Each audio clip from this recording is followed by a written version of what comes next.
कर राह बने, हर माना के वो थान के।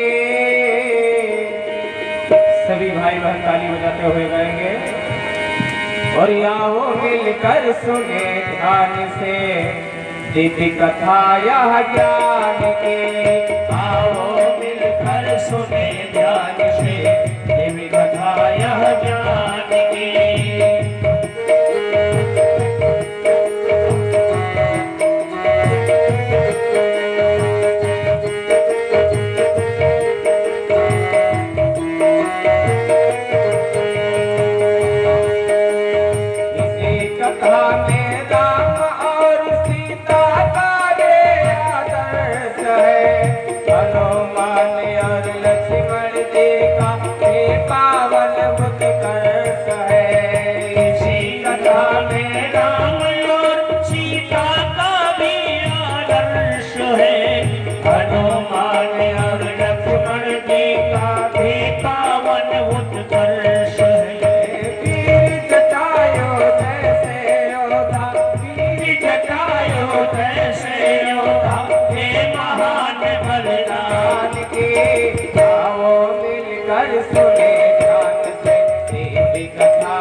श्रीमद् प्रज्ञा पुराण की जय। परम पूज्य सद्गुरुदेव भगवान की जय।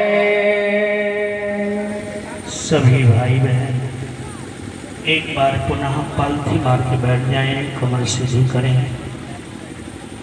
दोनों हाथ गोद में रखते हुए उस परम सत्ता का ध्यान करें जिसने सारी दुनिया का निर्माण किया है, समस्त विश्व के कण कण में विराजमान है, ऐसे उस परम सत्ता का ध्यान करें। गायत्री महामंत्र, जिसे राष्ट्र मंत्र, देव मंत्र, गुरु मंत्र, महामंत्र और आदि मंत्र कहा गया है, जिस मंत्र के प्रभाव से सारी सृष्टि को सद्बुद्धि मिलती है, ऐसे गायत्री महामंत्र का उच्चारण सभी भाई बहन एक साथ एक स्वर में तेज आवाज में करने की कृपा करें। ओम भूर्भुवः स्वः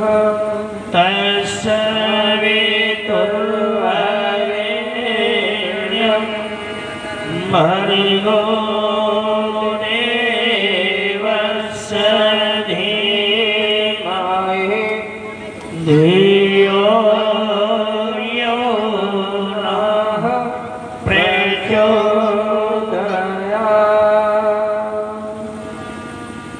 गुरुवर गुरुता दीजिए हे पावन श्री राम, जन जन के सुख चैन हित कभी न लूं विश्राम।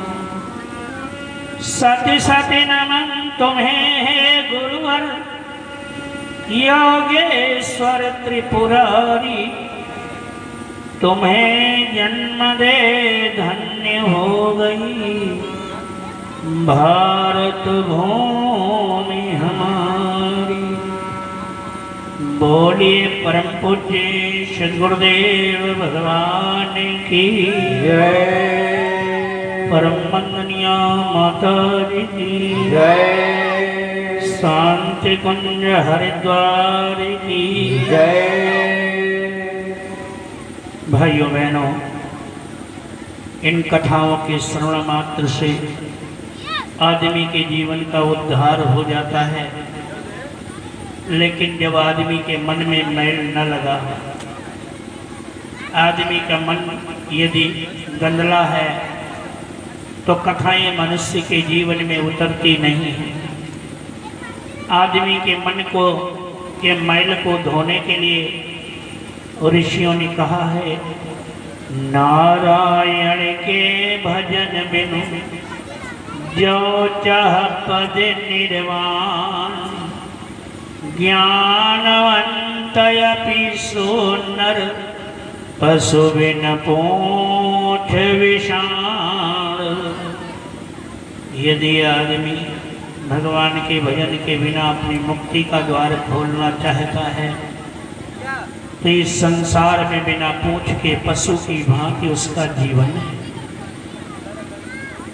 आइए इस तथ्य को ध्यान में रखते हुए दो लाइनों में भगवान के नाम का संकीर्तन करते हैं, फिर कथा का शुभारंभ करेंगे।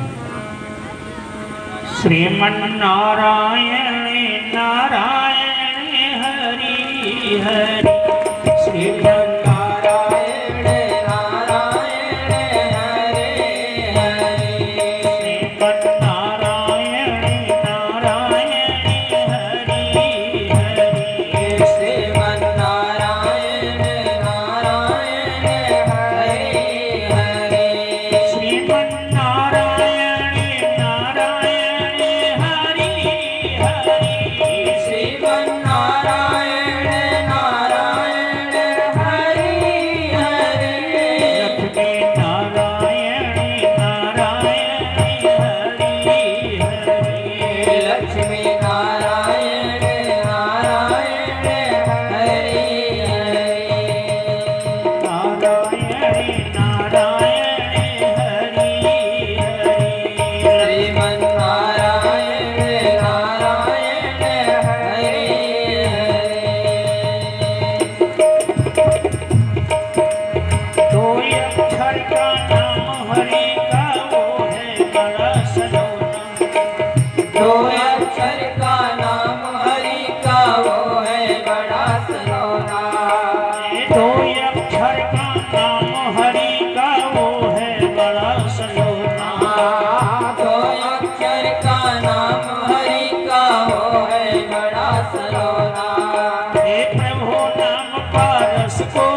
पति भगवान की श्रीमद् प्रज्ञा पुराण की परम पूज्य सद्गुरुदेव भगवान की एकदा नैमिषारण्ये ज्ञान संगम उत्तमः मनीषिणां मुनीनां च बभूव परमाद्भुतः कश्यपाटलपुत्रस्य ब्रह्मावर्तस्य तस्य च आर्यावर्तस्य सर्वस्य यानि क्षेत्राणि सन्ति तु।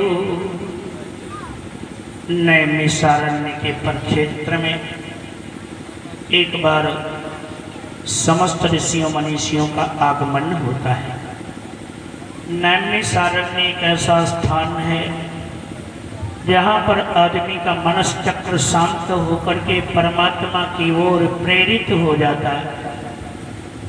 वहाँ चक्र तीर्थ कहा गया है। आदमी का मनश्चक्र निरंतर गतिमान रहता है। परमात्मा की ओर प्रेरित करने में ये मन बड़ी ही दिक्कतें डालता है, और जब मन का मनश्चक्र शांत हो जाए तो आदमी का जीवन परमात्मा की ओर प्रेरित हो जाता है। चक्र तीर्थ नैमिषारण्य एक ऐसा स्थान है जहाँ पर आदमी का मनश्चक्र शांत होकर के परमात्मा की ओर प्रेरित हो जाता है। ऐसे पावन तीर्थ स्थल में समस्त ऋषियों मनीषियों का आगमन होता है। सारे के सारे ऋषि मनीषी पंक्तिबद्ध होकर के पेड़ों की छाया में बैठते जा रहे हैं। सत्संग के शुभारंभ के समय ऐतरेय जी महाराज का आगमन व्यास मंच पर होता है। उनके आगमन के समय सभी ऋषि मनीषी पंक्तिबद्ध खड़े होकर के उनका अभिनंदन करते हैं। अभिनंदनोपरांत ज्ञान गंगा का प्रवाह प्रारंभ हो जाता है। सबसे अग्रिम पंक्ति में बैठे हुए आश्रय जी महाराज हाथ जोड़ करके विनम्र वाणी में प्रश्न करते हैं, प्रभु देवलब्धा समानास्तः सुविधा मानवे समय प्रभु दत्ता परन्तेषु मानवः केचन त्रुटु उदरं भरितायान्ते सन्तानोत्पत्तिकेधवः सीमिताश्च सदैवात्र तेन यन्त्रवृखाइव। आश्रय जी महाराज कहते हैं, प्रभु आज आदमी का शरीर तो देखने में एक जैसा है। जब एक ही परमात्मा ने पूरी दुनिया का निर्माण किया है, पेड़ पौधे पशु पक्षी जीव जंतु नदी पहाड़ तालाब सारी दुनिया बनाई है, तो इस आदमी के शरीर का निर्माण भी उसी परमात्मा ने किया होगा। और जब एक ही परमात्मा ने पूरी दुनिया में आदमी का निर्माण भी किया है, आदमी का शरीर एक जैसा बनाया है। आदमी चाहे निमौरी का रहने वाला हो, चाहे सीतापुर में कहीं का हो, चाहे उत्तर प्रदेश के किसी कोने का हो, चाहे दक्षिणी प्रदेश मध्य प्रदेश का कहीं का हो, चाहे पाकिस्तान अफगानिस्तान का हो, चाहे इंग्लैंड हॉलैंड पोलैंड का हो, लेकिन आदमी के शरीर को एक ही परमात्मा ने बनाया है और एक जैसा बनाया है। ये नहीं कि निमौरी की आदमी की आंखें आदमी की नाक मुंह के ऊपर लगाई है और पाकिस्तान के आदमी की नाक कहीं गाल पर लगाया है। ऐसा नहीं किया उसने। पूरी दुनिया के आदमी को एक ही परमात्मा ने निर्मित किया है और एक जैसा बनाया है। कोई अंतर देखा हो तो बताओ। पूरी दुनिया में घूम के आओ, बिल्कुल एक जैसा है। हाँ, थोड़ा इतना कलाकार है वो परमात्मा कि ऐसा बना दिया है, थोड़ा बहुत अंतर भी कर दिया है। पूरी दुनिया की जनसंख्या चाहे जितनी बढ़ जाए, लेकिन थोड़ा न कुछ अंतर जरूर पाओगे। आँख नाक कान हाथ मुंह पाँव सब एक जैसा, लेकिन कुछ न कुछ अंतर होगा। नहीं तो नाना नानी भूल जाए, मामा मामी भूल जाए, पत्नी बदल जाए, बाप बेटे बदल जाए, माँ बेटी बदल जाए। लेकिन ऐसा निर्माण कर दिया उसने कि थोड़ा सा अंतर भी कर दिया है और ज्यादा अंतर भी नहीं। एक ही परमात्मा ने बनाया पूरी दुनिया, एक जैसा बनाया। तो बोलो, आदमी का चालो चलन एक जैसा होना चाहिए कि नहीं होना चाहिए? आदमी का उठना बैठना बोलना खाना पीना चलना, आदमी की सभ्यता, आदमी के सहूर सलीके एक जैसे होने चाहिए कि नहीं होने? अरे भाई, मान लो एक ही पेड़ को काट करके 100 हारमोनियम बनाई गई, एक ही पेड़ की लकड़ी लगी और एक ही कारीगर के कारखाने में बनी है, एक ही रीड बोल्ट लगा है, एक ही जैसा बनाया गया है। थोड़ा सा रंग रोगन बदल दिया जाए, कोई हारमोनियम काली रंग दी जाए, कोई लाल रंग दी जाए, तो आवाज़ तो एक जैसी आनी चाहिए। थोड़ा बहुत अंतर हो जाए तो कोई बात नहीं। और यदि जमीन आसमान का अंतर है तो या तो बनाने वाले ने कोई गलती कर दी है, या तो उसका उपयोग करने वाला कोई गलती कर रहा है। तो बनाने वाले ने कोई गलती किया नहीं, बनाने वाले ने तो बिल्कुल ठीक ढंग से बनाया। तो उस शरीर का उपयोग करने वाला गलती कर रहा है, और इसकी वजह से मित्रों आज आदमी 3 प्रकार का हो गया है।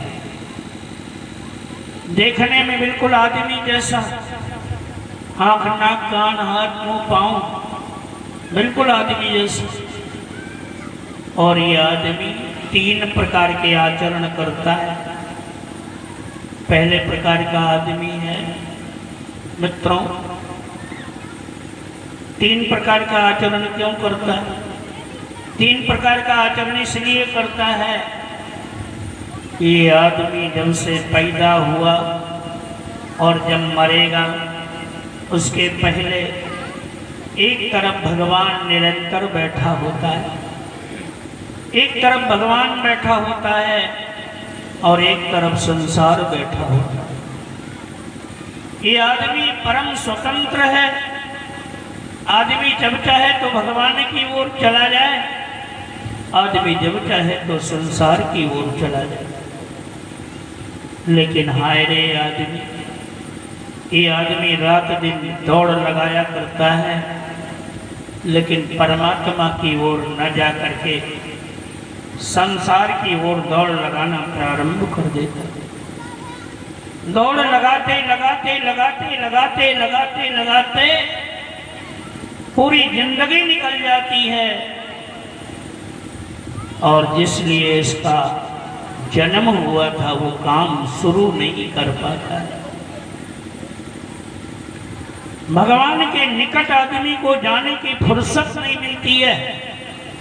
जाता भी है तो भगवान से कुछ न कुछ मांग के चला आता है। और यदि आदमी भगवान से भगवान के काम मांग ले तो बात बन जाए। एक कथानक याद आ रहा है मित्रों, महाभारत का युद्ध प्रारंभ होने जा रहा था। महाभारत का युद्ध प्रारंभ होने जा रहा था, रणभेरियां बज रही थी। दोनों सेनाएं कुरुक्षेत्र में पहुंच चुकी थी। इतने में अर्जुन और दुर्योधन का मन हो गया कि चलो भगवान द्वारिकाधीश से मदद मांग ली जाए। दोनों चल पड़े मदद मांगने। अर्जुन भी चल पड़ा, दुर्योधन भी चल पड़ा। दुर्योधन थोड़ा ज्यादा होशियार था, इसलिए चला तो साथ में, लेकिन हो गया आगे।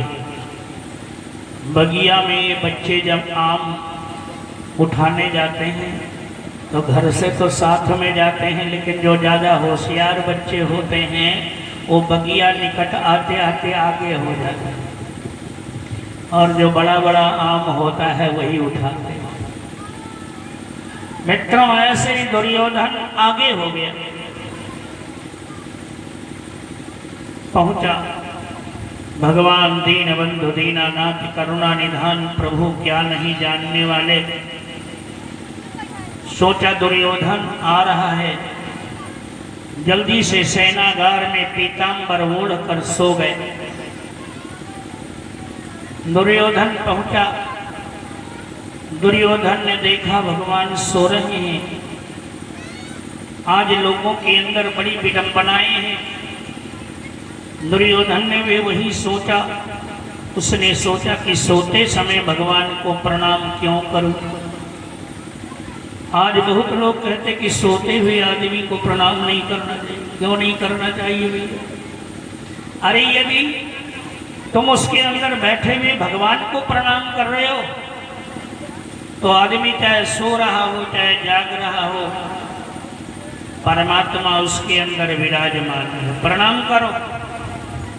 यदि उसके पद को प्रणाम कर रहे हो तो दादी दादी ही है, दादा दादा ही है, चाहे सो रहा हो चाहे जाग रहा हो, प्रणाम करना चाहिए। और यह दिखाने के लिए प्रणाम कर रहे हो तो आदमी जाग जाए तब प्रणाम करो।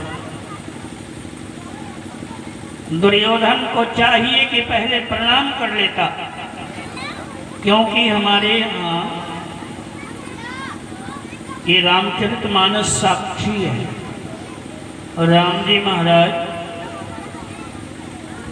जनकपुरी में धनुष उठाने जा रहे हैं। अयोध्या से जनकपुरी की दूरी इतनी है कि 3 दिन तक आदमी घोड़े से चले तब कहीं पहुंच पाएगा। लेकिन राघवेंद्र सरकार आज धनुष उठाने जा रहे हैं जनकपुरी में। उनके गुरु वशिष्ठ जी बैठे हैं अयोध्या में। इतनी दूरी से राम जी महाराज अपने गुरु को प्रणाम कर रहे हैं।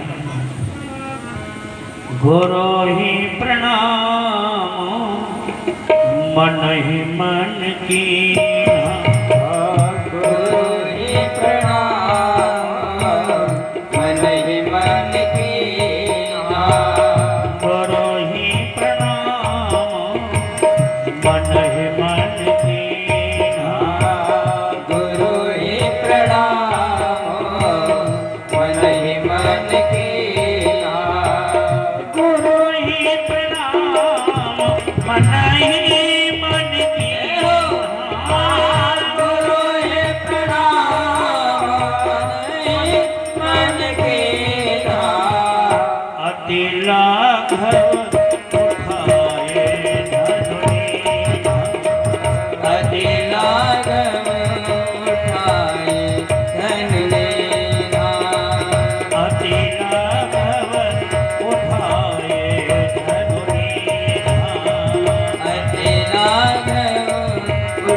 अपने गुरु जी को प्रणाम किया, तब धनुष उठाए।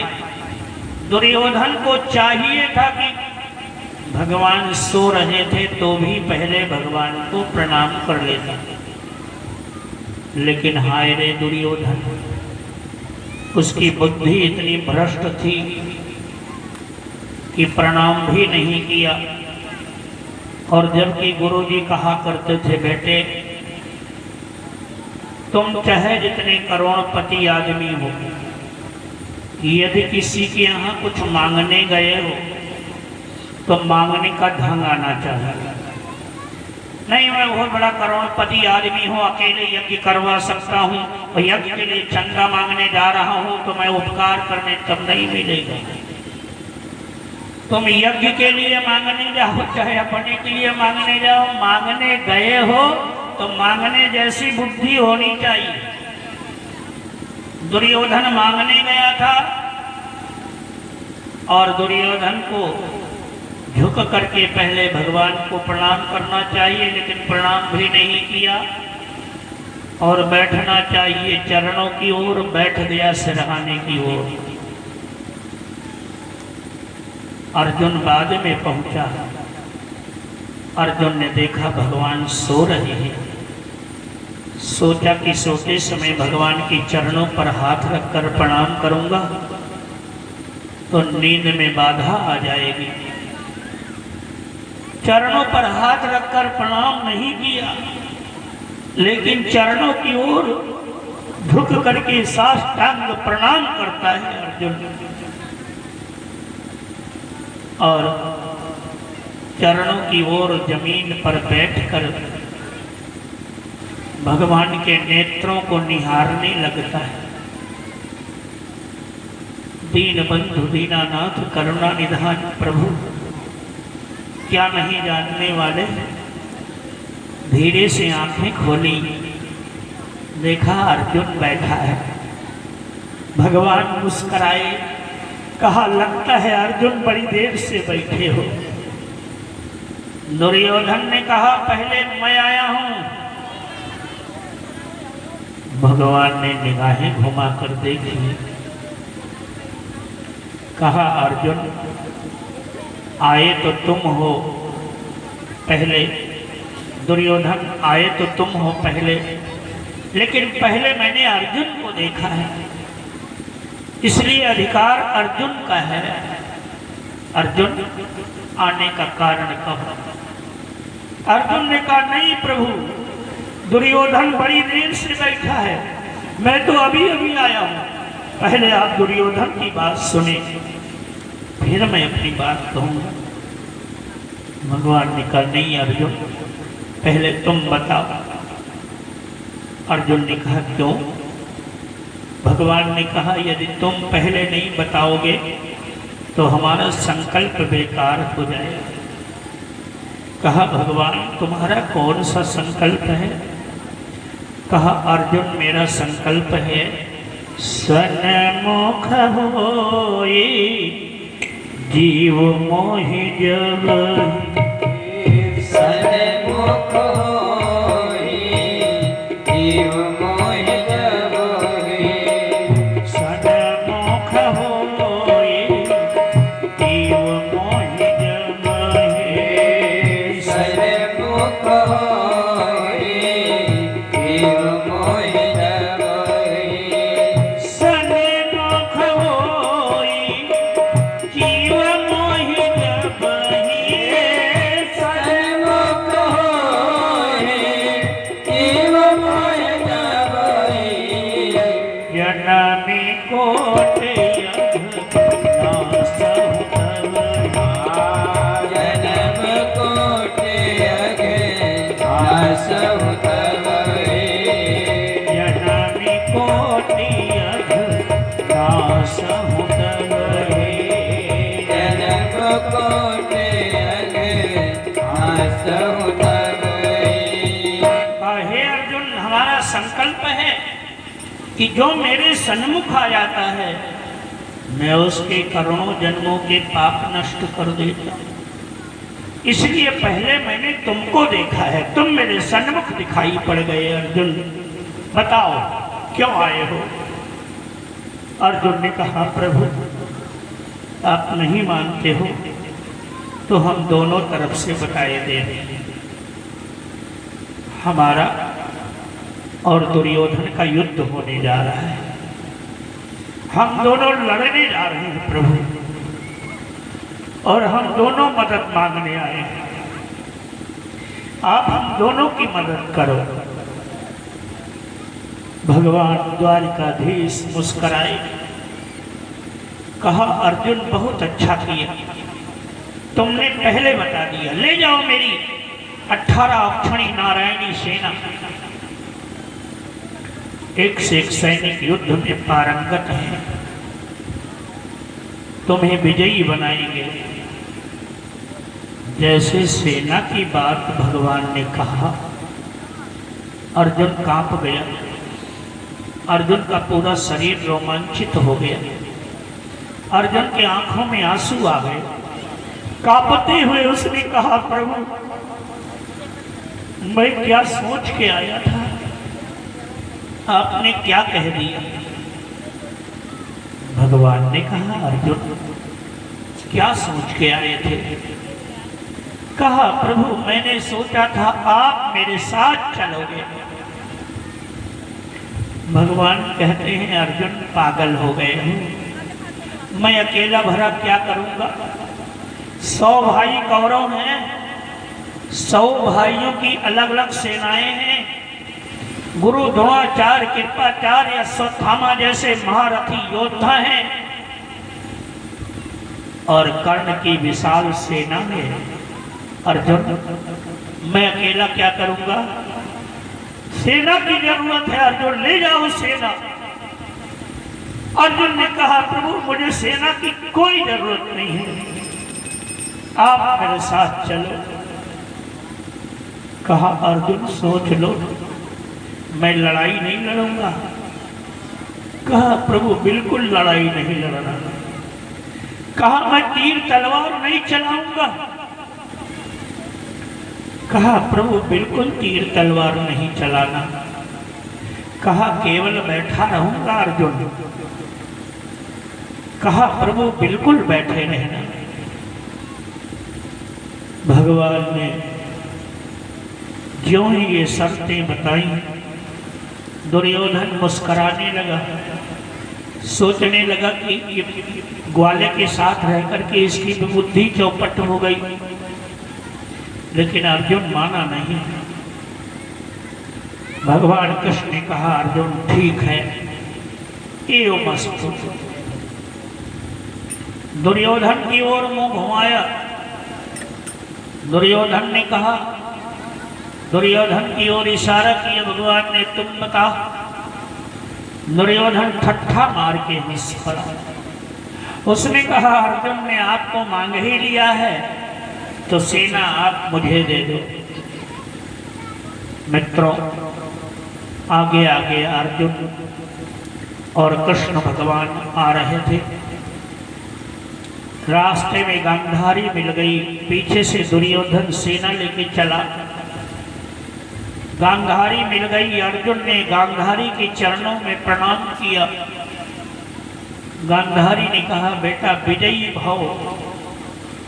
अर्जुन ने कहा, नहीं मां, विजयी भव का आशीर्वाद आप दुर्योधन को दो। दुर्योधन बहुत बड़ी सेना लेके आ रहा है। गांधारी रोने लगी। अरे अर्जुन, जाने मेरे पगले दुर्योधन को क्या हुआ? यही तो सोचना है अर्जुन। तू भगवान को मांग लाया है और मेरा पगला दुर्योधन भगवान से मांग लाया है।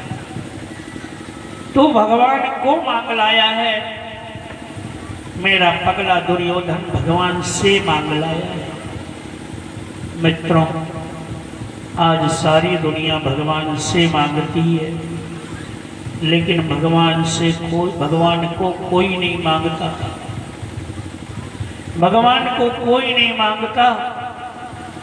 एक बार ये जीवन भगवान की शरण में चला जाए। निरंतर एक तरफ भगवान बैठे होते, एक तरफ संसार बैठा होता है और संसार की ओर दौड़ लगाते लगाते लगाते लगाते लगाते लगाते यह आदमी 3 प्रकार का हो गया है।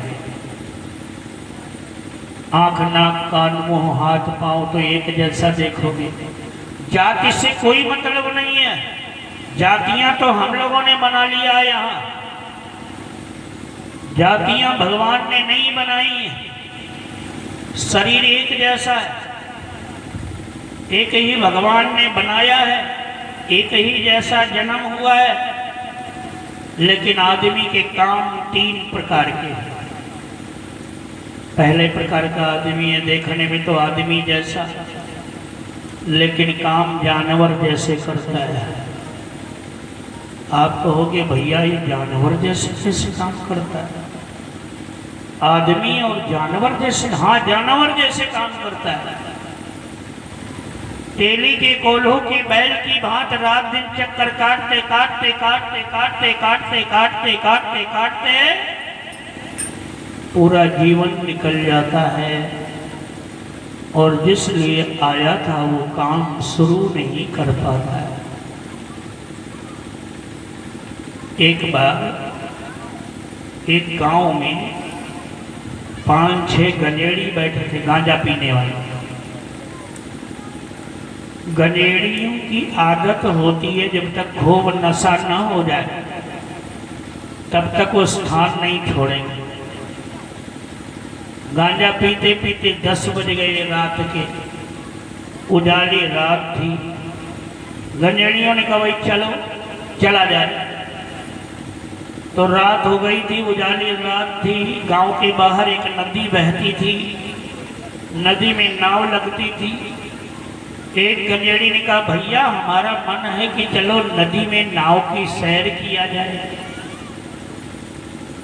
तो जो 5-6 गंजेड़ी थे उन्होंने कहा भैया रात हो गई है, नाव कौन चलाएगा? तो उसने कहा मैं चलाऊंगा और क्या। तो कहा तो चलो। चले गए 5-6 गंजेड़ी, नाव में कूद कूद के बैठ लिए। अब जिसने कहा था मैं चलाऊंगा नाव, उसने पतवार संभाली और नाव चलाने लगा। नाव चलाते चलाते चलाते चलाते चलाते चलाते चलाते चलाते चलाते चलाते हैरान हो गया, पसीना पसीना हो गया। दूसरे ने कहा लाओ मैं चलाता हूँ, बड़े चलाने वाले बनते हो, तुम्हारा किया कुछ नहीं होगा। उसने पतवार संभाली, वो दूसरा आदमी बैठ गया और दूसरे ने चलाना शुरू कर दिया। चलाते चलाते वो भी हैरान हो गया। तीसरे ने पतवार संभाली, तीसरा चलाने लगा। चौथे ने भी चलाया, पांचवें ने भी। पूरी रात 5-6 गंजेड़ी ने नाव को चलाना बंद नहीं किया। सवेरा हो गया, एक आदमी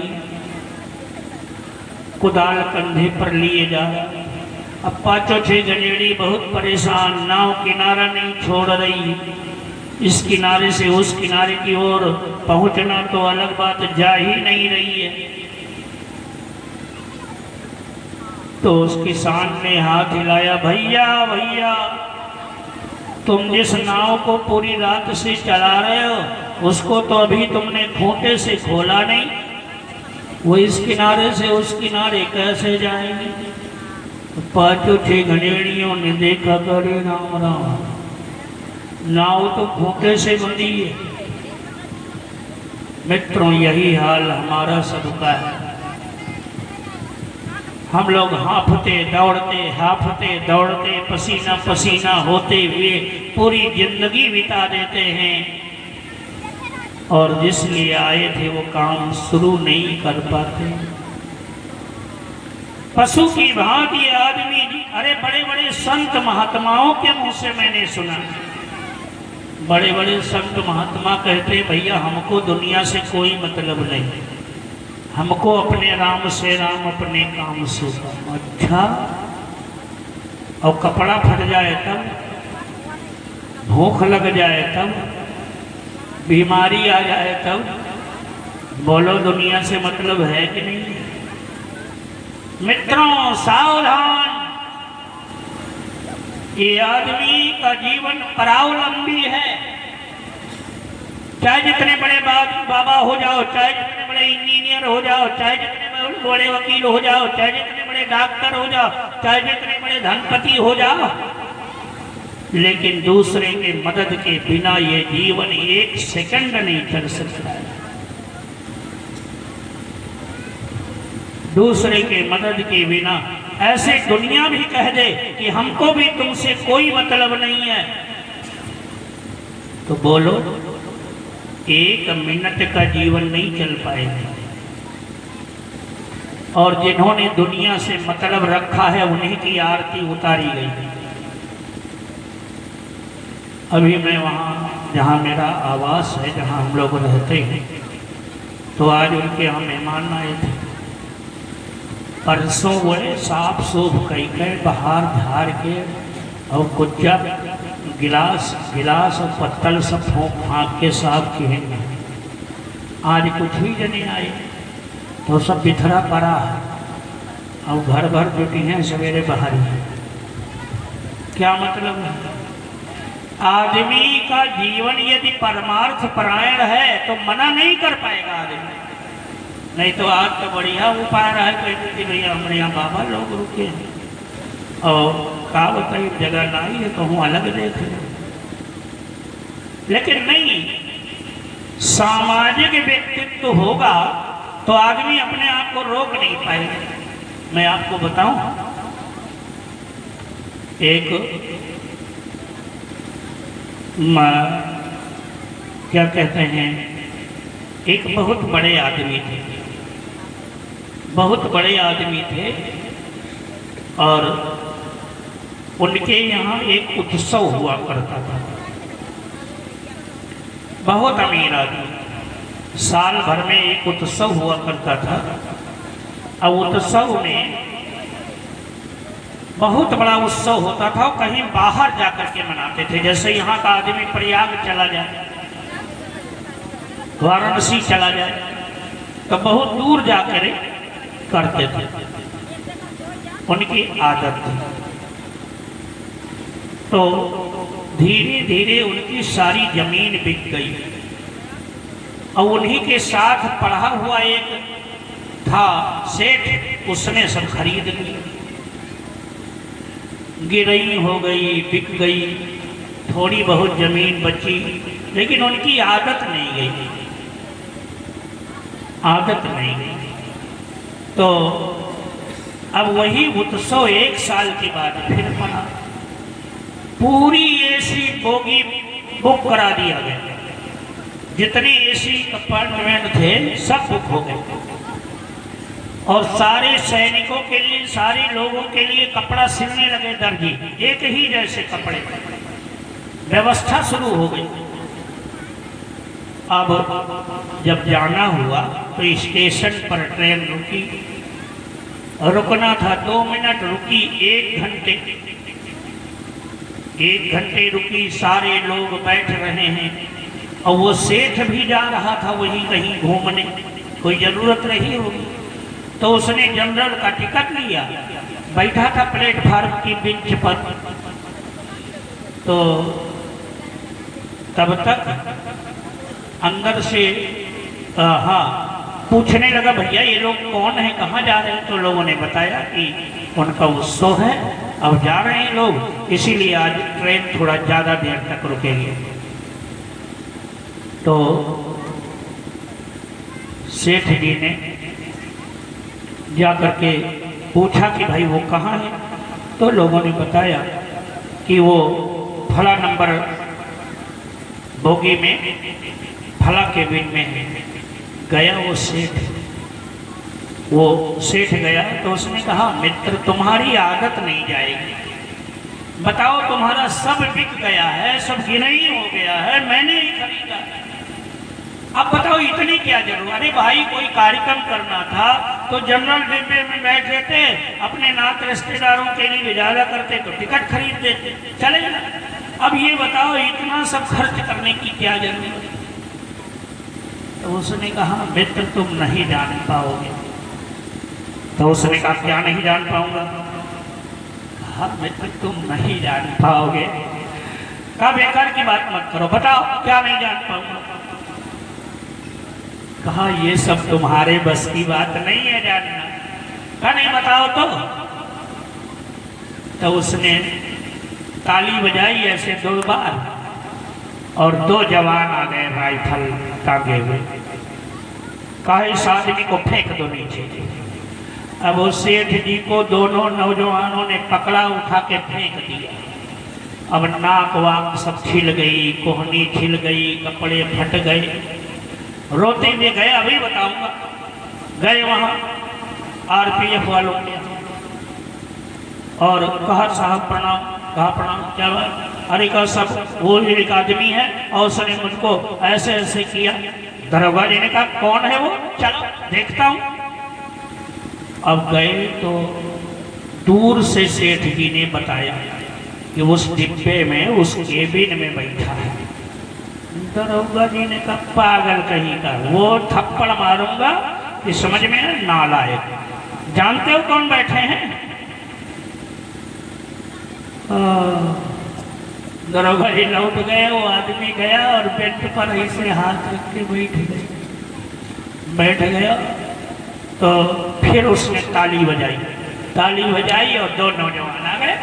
कहा जा करके इसके चरणों को प्रणाम करो और चरणों को प्रणाम करके हाथ जोड़ो और कहो हमारे मालिक ने क्षमा मांगी, आप उनके मित्र हो, आपको बुलाया। नहीं मानेगा तो उठा करके मेरे सामने रख देना।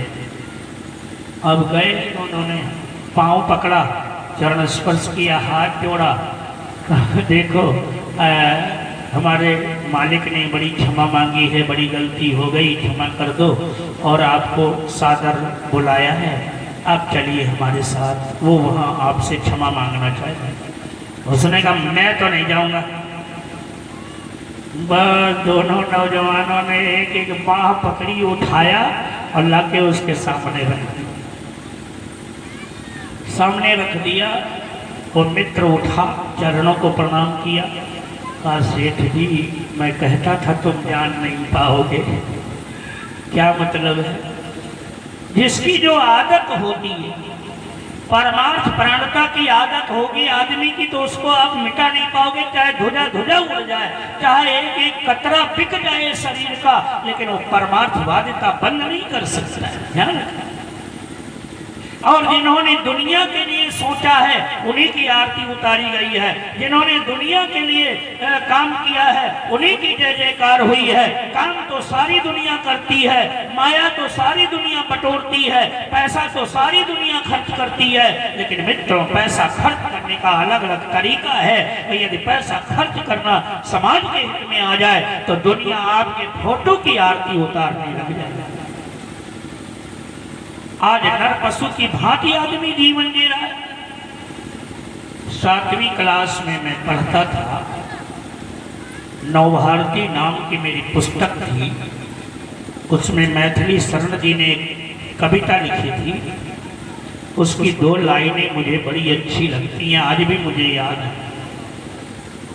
यही पशु प्रवृत्ति है जो आप ही चरे, यही पशु प्रवृत्ति है जो आप ही चरे, वही मनुष्य वृत्ति है जो मनुष्य के लिए मरे, वही मनुष्य वृत्ति है जो मनुष्य के लिए मरे।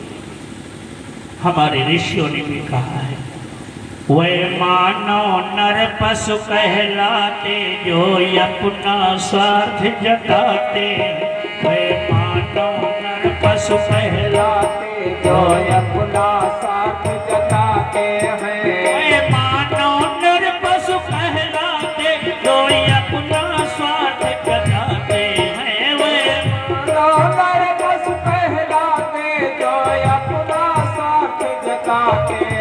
संकीर्ण दायरे में बंध कर बाहर कुछ देख न पाते हैं। संकीर्ण दायरे में बंध कर बाहर कुछ देख न पाते हैं। संकीर्ण दायरे में बंध कर बाहर कुछ देख न पाते हैं। संकीर्ण दायरे में बंध कर बाहर कुछ देख न पाते हैं।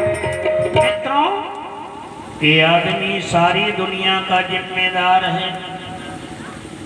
सारी दुनिया की जिम्मेदारी परमात्मा ने न बैल को दिया है, न गाय को दिया है, न बाघ को दिया है, न हाथी को दिया है, न घोड़े को दिया है, न बकरी को दिया है, न कुत्ते को दिया है। सारी दुनिया की जिम्मेदारी अपने सगे बेटे राजकुमार को, आदमी को दिया है। और जब ये आदमी कह देता हमको दुनिया से कोई मतलब नहीं है, तो भगवान बड़ा दुखी हो जाता है। जब बेटा ये कह देता है, आज बहुत बेटे कह देते हैं हमको दुनिया तुम्हारे खेती पाती से कोई ले जाओ अपना खेत पात, तो बाप की छाती में इतनी पीड़ा होती है मित्रों कि बेटा मैंने तुम्हारे लिए नरक नहीं देखा, बाकी सारे कर्म हुए, और तुम कह रहे हो तुम्हारी जमीन जायदाद की मुझे कोई जरूरत नहीं, तो मैं क्यों मर गया इतने दिन। बाप का पश्चाताप कभी मिटता नहीं मित्रों, जब बेटा ऐसा कह देता है। भगवान ने पूरी दुनिया का जिम्मेदार आपको बनाया है। जिस दिन माँ के गर्भ में बालक आता है, माँ को पता चल जाए कि मैं गर्भवती हो गई हूँ, सारा काम करती है माँ, झाड़ू लगाती है, पोछा लगाती है, बर्तन साफ करती है, चौका लगाती है, लोगों को भोजन बना के कराती है, गाय को चारा देती है, गाय को छार में बांधती है, अकेले में बैठती है तो सोचती मैं अपने मुन्ना को, अपने लल्ला को इतने बढ़िया कपड़े पहनाऊंगी, मैं अपने लल्ला को इतना ज्ञानी बनाऊंगी, इतना महान बनाऊंगी, मेरा लल्ला मेरा नाम रोशन कर देगा। बाप चाहे खेती करता हो, चाहे किसानी करता हो, चाहे दुकानदारी करता हो, चाहे कर्मचारी हो, जब मौका मिलता है तो बाप अकेले में बैठकर सोचता है मैं अपने बेटे को कुदाल गोड़ने के लायक नहीं बनाऊंगा, चाहे जिंदगी भर मजदूरी करनी पड़े, मैं अपने बालक को महान बनाऊंगा। ठीक उसी प्रकार जिस दिन परमात्मा ने हमको आदमी बनाकर इस धरती पर भेजा होगा, मेरे भगवान ने सोचा होगा मेरा लाल जा रहा है, मैं अपने लाल को ऐसे घर में भेज रहा हूँ, इतना धन दे रहा हूँ, इतनी प्रतिभा दे रहा हूँ, इतनी योग्यता दे रहा हूँ, मेरा लाल जाएगा तो मेरी सारी धरती को उजागर कर देगा। जब ये लाल दुनिया को लूटने खसोटने में लग जाता है, जब ये लाल दुनिया को बर्बाद करने में लग जाता है, मित्रों भगवान को बड़ा दुख होता है।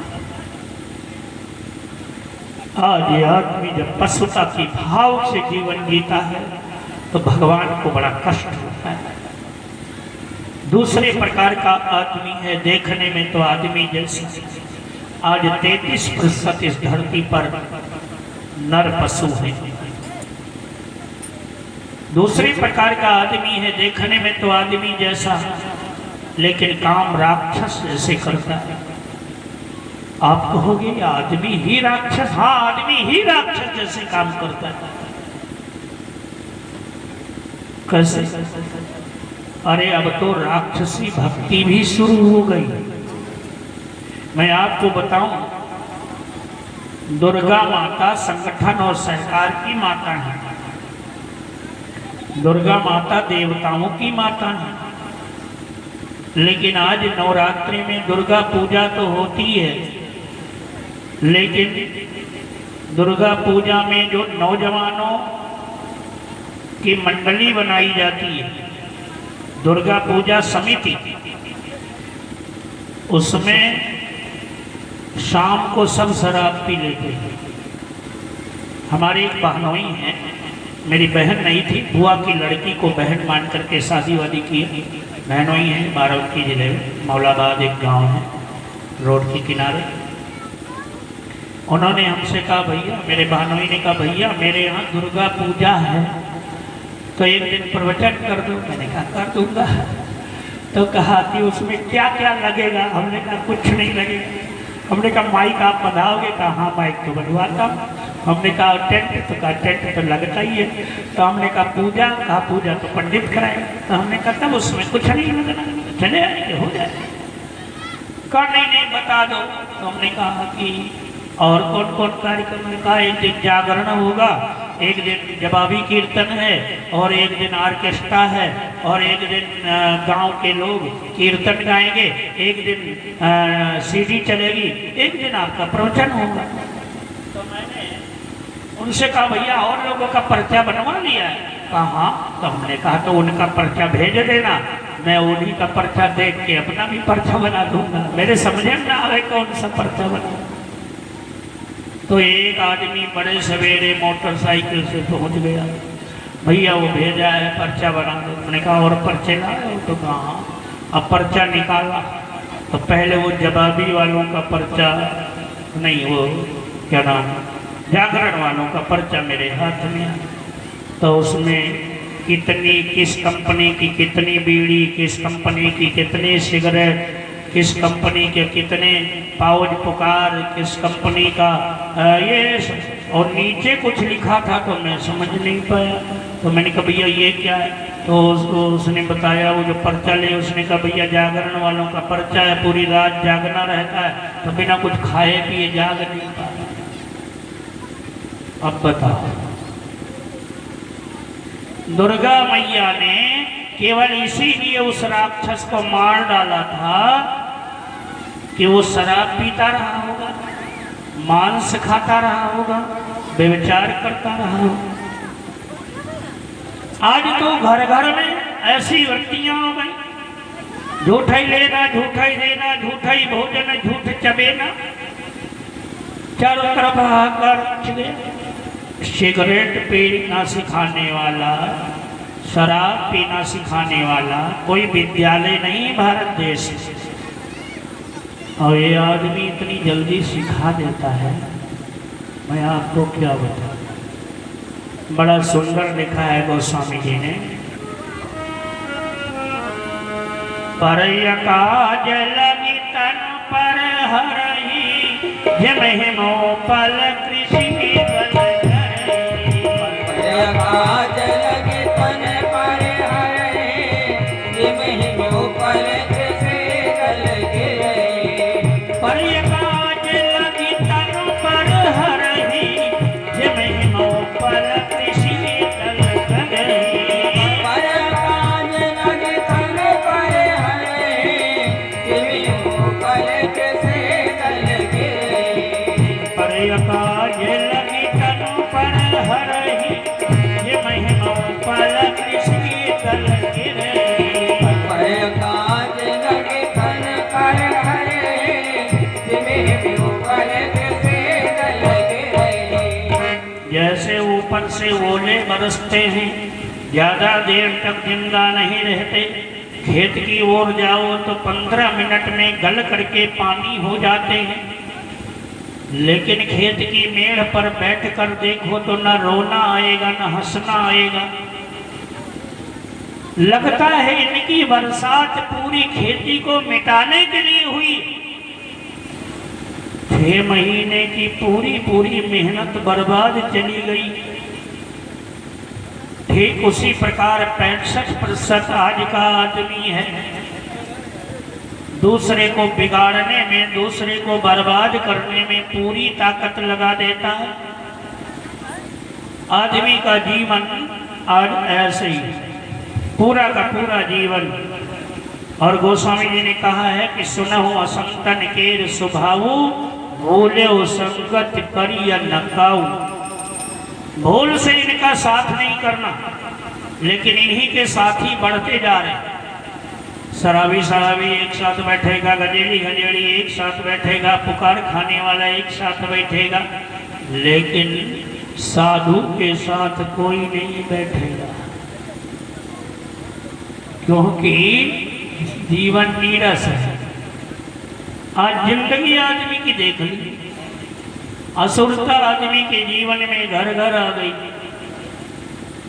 खलन हृदय ताप विषेधी, जरहि सदा पर संपत्ति रे। खलों के हृदय में दुष्टता, दुष्ट लोगों के हृदय में एक ऐसी गर्मी होती है जो दूसरे का धन, दूसरे की प्रतिभा, दूसरे की योग्यता देखकर जिनको खल रहा है। आज यहाँ चाहे ऐसे लोग ना हो, हम लोग जहाँ रहते हैं भैया सांस लेना मुश्किल है। पड़ोसी के घर में ट्रैक्टर आ जाए कहीं तो दूसरे पड़ोसी को रात भर नींद नहीं आती है। थोड़ी भी जमीन कहीं रास्ते में पड़ती हो तो बाप बेटे चाहे खरीद कर बांस लावें, सवेरे वही काम करेंगे, पहले बांस बांध देंगे। आम रास्ता नहीं है, ट्रैक्टर इधर से नहीं निकलने देगा। अब चाहे वो ट्रैक्टर से जोताए बिना काम ना चले, लेकिन पहले यही काम है। आज आदमी की दुष्टता की हद है। एक गांव में एक आदमी था, बड़ा गरीब था बेचारा। इतनी गरीबी बेचारा दिन भर मजदूरी करता, तब जाके शाम को कहीं भोजन पाता।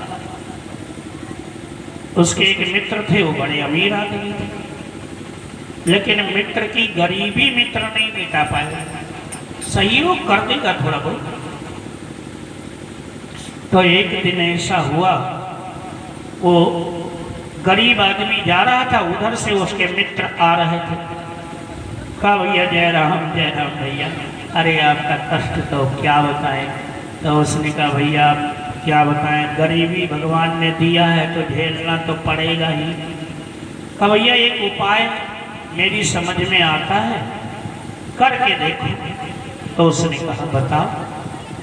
कहा भगवान शंकर का एक मंत्र मैं जानता हूँ, वो भगवान शंकर का मंत्र याद कर लो, मैं तुम्हें बता दूं, और अकेले में 1 महीने बैठकर जपना पड़ेगा। मैंने जपा नहीं है लेकिन सुना है। 1 महीने में भगवान भोलेनाथ प्रसन्न हो जाएंगे। वरदान देने में वो कसर लगाते नहीं, जो मर्जी आएगी वरदान मांग लेना और सारा दुख दर्द धो जाएगा। उसने कहा बताओ भैया। मंत्र बताया, याद करते करते रास्ते भर में रटते घर में पहुंचा, याद हो गया मंत्र। तो पत्नी से कहा सुनती हो? पत्नी ने कहा क्या बात? कहा बात यह है मैं एक मंत्र सीख आया हूँ, कल जाऊंगा एकांत में कहीं बगिया में बैठ करके मंत्र जपूंगा, 1 महीने घर नहीं आऊंगा। भगवान भोलेनाथ प्रसन्न हो जाएंगे तो वरदान मांग के तब लौटूंगा। पत्नी ने कहा अच्छा, तो तुम 1 महीना वहां मंत्र जपने चले जाओ, रोज मजदूरी करके लाते हो तब चूल्हा जाता है, तुम तो वहां मंत्र जपोगे, मैं खाऊंगी क्या? तो उसने कहा भाई चिंता ना करो, मैं कुछ राशन पानी उधार ला करके रख दूंगा, चला जाऊंगा, और जब वरदान लेके लौटूंगा बस सारा दुख दर्द धो जाएगा। पत्नी ने कहा ठीक है।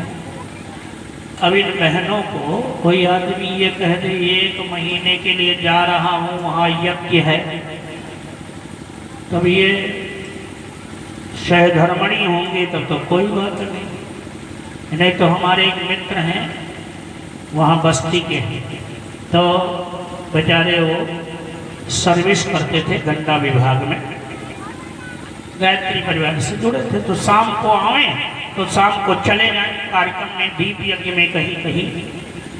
तो पत्नी को बड़ा गुस्सा लगा।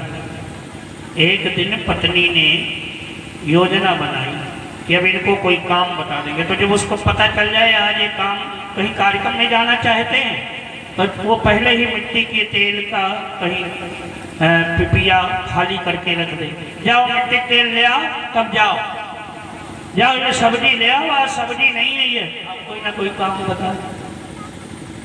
तो लेकिन बहनों को कहीं ये बता दो 1 महीने जाऊंगा 10 लाख रुपया पक्के हैं,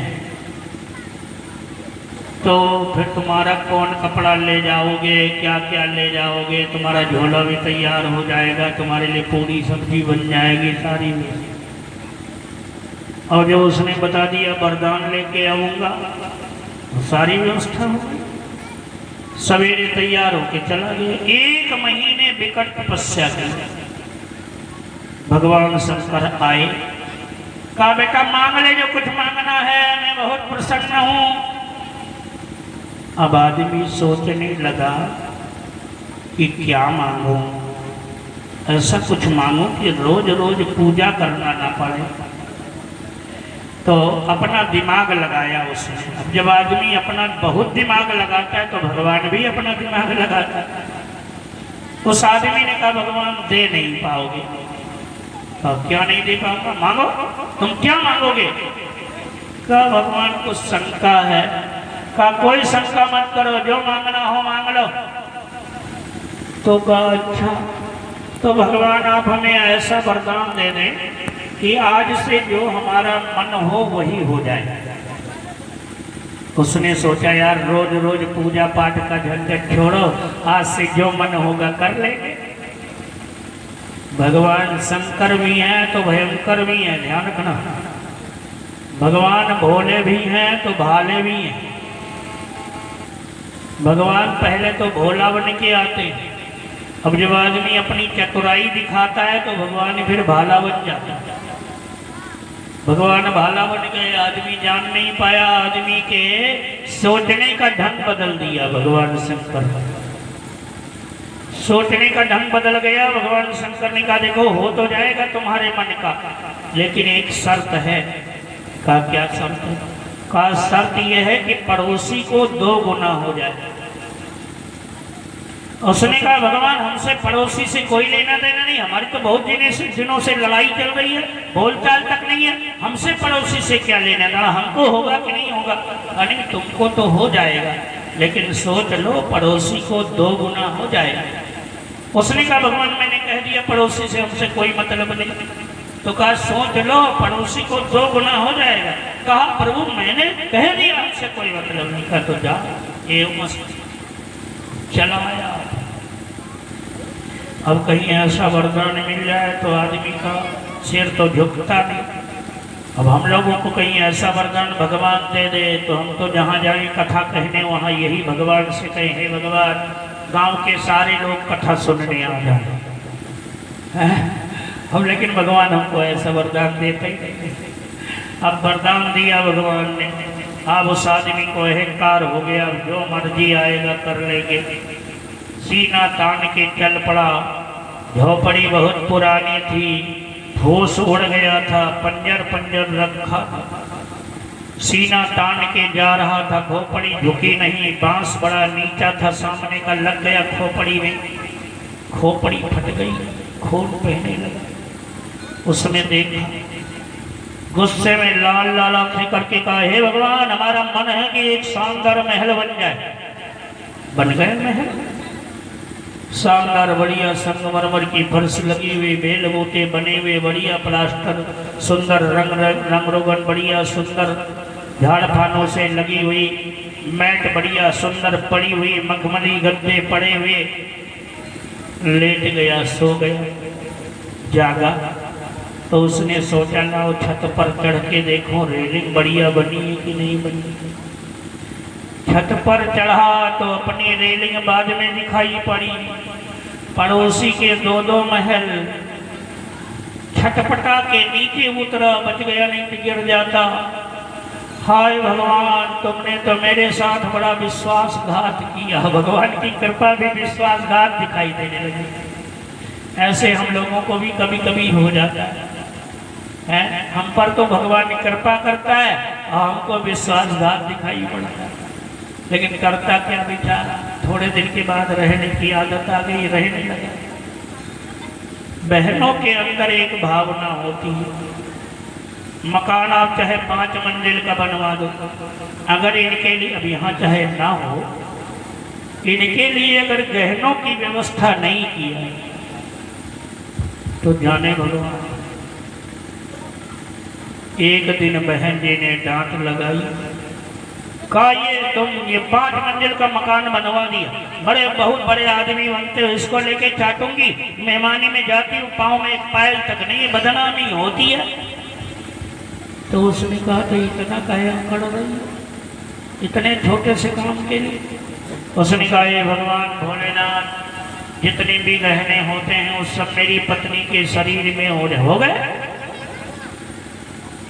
लेकिन एक आदत और होती है बहनों में, सूती धोती भी बाजार से आ जाए तो जब तक ये किसी को दिखा नहीं देगी तब तक चैन नहीं आए। वो बहन जी ने भोजन वोजन बनाया, भाई साहब भोजन करके खेत को चले गए। बहन जी ने सोचा अब घर घर कौन जाएगा दिखाने, लाओ छत पर चढ़ जाती हूँ, सारे लोग देख लेंगे। छत पर चढ़ी तो पड़ोसी अपने छत पर पहले से घूम रही है। देखा आग बबूला होकर के नीचे उतरी। भाई साहब लौट रहे थे, कहा कोई तुमने कमाल कर दिया, जाके देखो पड़ोसिन को, गले में 2-2 हार हैं, हाथ में 2-2 कंगन हैं, पाँव में 2-2 पायल हैं। अब उस आदमी को लगा गुस्सा, सोचने लगा हाय भगवान मैं क्या करूं, गुस्से में पागल हो गया। उसने कहा हे भगवान मेरा मन है कि मेरी एक आंख फूट जाए। उसने सोचा मेरी एक आंख फूट जाएगी तो पड़ोसी की दोनों आंखें फूट जाएंगी। ऐसे ही हुआ, उसकी एक आंख फूट गई तो पड़ोसी की दोनों आंखें फूट गई। फिर भी उसको चैन नहीं आई। उसने कहा हे भगवान मेरे चौखट के सामने एक कुआं बन जाए। उसने सोचा मेरे चौखट के सामने एक कुआं बन जाएगा तो पड़ोसी के चौखट के सामने 2 कुएं बन जाएंगे। मेरी तो एक आंख रहेगी, मैं देख कर निकल जाऊंगा, उसकी तो दोनों आंखें नहीं रहेंगी, किसी न किसी कुएं में गिरकर मर जाएगा, छुट्टी मिल जाएगी। आदमी को देख करके खल रहा है आदमी, आदमी को देख करके जल रहा है आदमी, दूसरे का कौर मुंह से छीन करके आजकल का पल रहा है आदमी। मित्रों ऐसे ही हुआ, पड़ोसी के चौखट के सामने 2 कुएं बन गए। एक आंख का अंधा आदमी लेटा था छत पर, अचानक पानी बरसने लगा, बिस्तर समेटा भागा, आंखें बंद थी, नींद में मस्त था, जाना चाहिए जीने की ओर चला गया, सामने की ओर, और उसी कुएं में जाकर के गिर करके मर गया। आज घर घर में ऐसी परंपरा है, आज आदमी दूसरे को देखकर ईर्ष्या कपट छल में जिंदगी जी रहा है। 65% इस धरती पर नर पिशाच की भांति जीवन जीने वाला यह आदमी, और तीसरे प्रकार का आदमी है जिसे हम देव मानव कहते हैं। देखने में तो आदमी जैसा, लेकिन काम देवताओं जैसे करता है। आप कहोगे देवताओं जैसे काम, हाँ तो आश्रय ने कहा पीले कपड़े वाला होगा। कहा ये कोई जरूरी नहीं है कि पीले कपड़े वाला ही देवता होता है। कहा दाढ़ी रखे होगा वो तो बिल्कुल देवता होगा, का ये भी कोई पक्का नहीं है। कहा जटा रखाए होगा, कहा ये भी कोई पक्का नहीं। कहा तो श्लोक जानता होगा वो तो पक्का है, प्रवचन करने वाला तो बिल्कुल साधु होगा, कहा ये कुछ पक्का नहीं है। तो कहा तो कैसे होगा? कहा ये तीसरे प्रकार का आदमी जो देव मानव होता है वो 2% आज भी इस कलयुग में भी है। 2% आदमी है। कपड़े से कोई देव मानव नहीं होता, संत नहीं होता। उसके 2 तरह के लक्षण होते हैं, एक तो सरल चित्त और दूसरा जगत हित। चित्त में इतनी सरलता होती है कि कोई उसे ये न जाने कि आदमी इतना ज्ञानी है। परम पूज्य गुरुदेव कहा करते थे बेटे कहीं भी जाना तो बहुत बड़े ज्ञानी बन के मत जाना। कोई देखे तो उसको ये न लगे आदमी कुछ जानता भी है। साधारण मानव की भांति मित्रों जब ये चित्र देखता हूं तो मुझे उस दिन की घटना याद आ जाती है जिस दिन पहली बार मैंने इस चित्र को देखा था। पिताजी तो सन 72 में जुड़े थे, वो चित्र तो मेरे घर में लगा था, लेकिन एक बार एक भाई मुझे एक गायत्री महायज्ञ में बुला ले गए और मैं 2 चीजें देखकर जुड़ा। सड़क पर उन्होंने कहा 7 बजे कार्यक्रम शुरू हो जाता है भैया, तो मैंने कहा ठीक। मैं वहां पहुंचा तो 7:02 हो गए थे, हारमोनियम बज रही थी, गीत शुरू था। मुझे लगा ये लोग हैं वास्तव में। फिर मैंने जब इस चित्र को देखा तो मुझे गुस्सा तो बहुत लगी। मैं सोच रहा था वहाँ कोई भगवान का फोटो लगा होगा, वहाँ दाढ़ी वाले संत महात्मा होंगे, बढ़िया बढ़िया चंदन लगाए होंगे, बड़ी बड़ी बातें करते होंगे। वहाँ जब मैंने मंच पर देखा तो ऐसे साधारण लोग बैठे। मैं दूर से बड़ी देर तक देखता रहा। मैंने जब फोटो देखा तो मैंने कहा यार ये गायत्री परिवार के लोग तो बड़े पागल लोग हैं। अरे भाई गायत्री माता तो माता है, देवी है, उसका फोटो लगाना चाहिए, लेकिन ये बूढ़े लोगों का फोटो पता नहीं क्यों लगा लिया इन लोगों ने। मित्रों, न कोई चंदन, न कोई दाढ़ी, न कोई पीले कपड़े, न कोई संत वेश। मैं पहचान नहीं पाया मित्र, मेरी आंखें धोखा खा गई। गुरुदेव कहा करते थे बेटे बनावटी बाना मत बनाना, कहीं भी जाना तो सावधान तैयार रहना। मित्रों, चित्त में इतनी सरलता। कुछ लोग आदरणीय भारत प्रसाद शुक्ला जी को जानते हैं। पहली बार मैं जब उनसे मिला तो मैंने कहा गुरुदेव से आप कैसे जुड़े?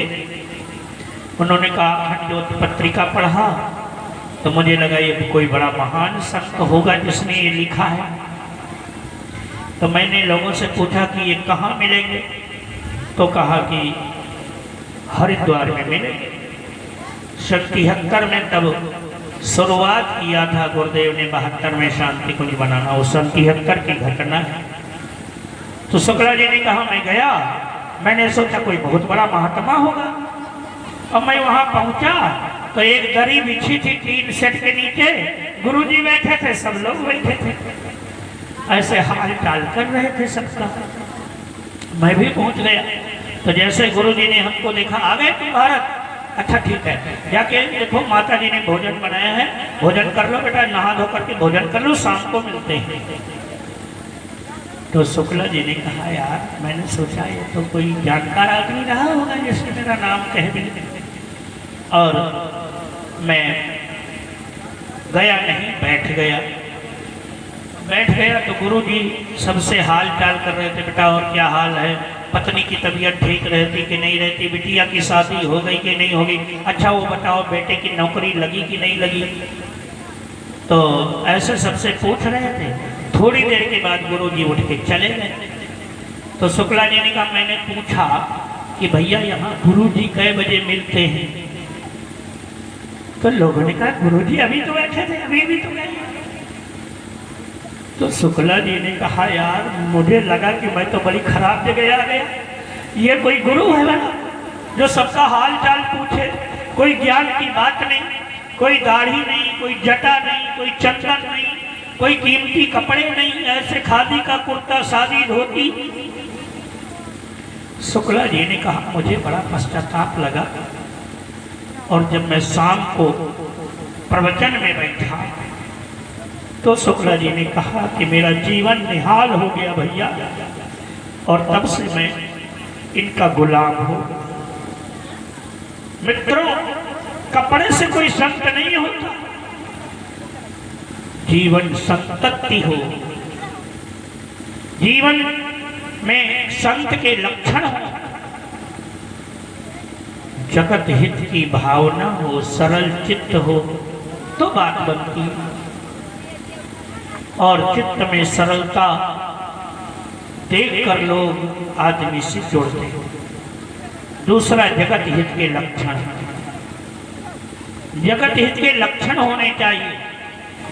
उदाहरण में गोस्वामी जी ने एक चौपाई लिखा है, बड़ा सुंदर लिखा है चौपाई को, और उन्होंने बताया है संत हृदय नीत समान, संत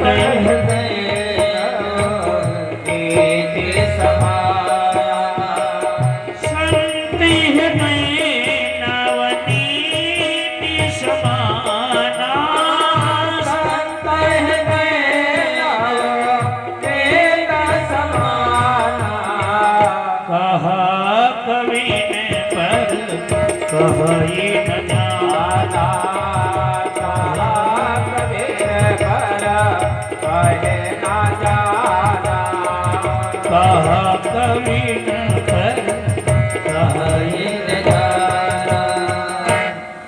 संतों का हृदय मक्खन के समान होता है। कवियों ने तो कहा है, तो कि कोई उदाहरण ढूंढे नहीं मिला तो मैंने भी वही बात कह दिया है। लेकिन संतों का हृदय मक्खन से भी और अधिक ऊंचा होता है। आप 2 प्लेट में मक्खन रखो, एक प्लेट का मक्खन आग पर रखो, एक प्लेट का मक्खन जमीन पर रखो, कौन सा मक्खन पिघलेगा? जमीन वाला, आग पर वाला पिघलेगा। निज परिताप द्रवहि नवनीता,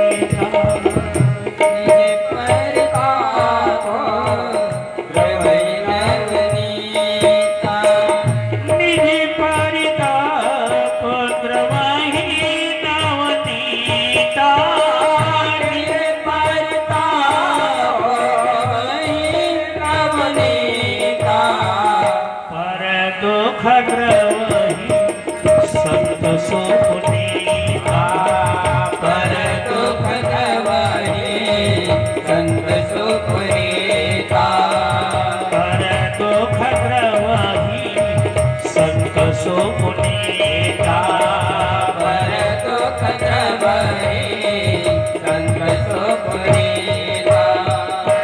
गोस्वामी जी महाराज लिखते हैं कि मक्खन तो स्वयं की गर्मी से पिघलता है, लेकिन संत दूसरे के दुख को देखकर दुखी हो जाते हैं। संत कभी अपने दुख से दुखी नहीं होते, दूसरे को दुखी देखकर दुखी हो जाते हैं। 16 रुपये महीने के कमरे में गुरुदेव आवल खेड़ा को छोड़ करके जब मथुरा गए तो 16 रुपये महीने के कमरे में मकान में रहते थे गुरुदेव। और जब माता जी बिस्तर उठावे तो तकिया रोज भीगी भी मिले। क्यों रोया करते हो तुम? गुरुदेव कहा करते थे, तुम नहीं जान पाओगे, मेरे कई जन्मों के साथ के रहने वाले मेरे बच्चे इस पूरी दुनिया में अलग अलग घरों में पैदा हुए हैं, माया के मकड़ जाल में फंस गए हैं। मैं उनको कैसे निकालूं, यही चिंता मेरे मन को तड़पाती है। मित्रों, जितने भी गायत्री परिवार के सदस्य हैं, कभी सोचा नहीं होगा कि मुझे भी पीला कपड़ा पहनना पड़ेगा। कभी ये मन में विचार नहीं आए होंगे कि मुझे भी ऐसे कुछ काम करने होंगे। मित्रों, क्या है ये गुरुदेव की पावनी कृपा हो गई। कहने का तात्पर्य है कि आज ऋषि कहते हैं, हमारे ऐतरेय जी महाराज ने आश्रय जी को समझाया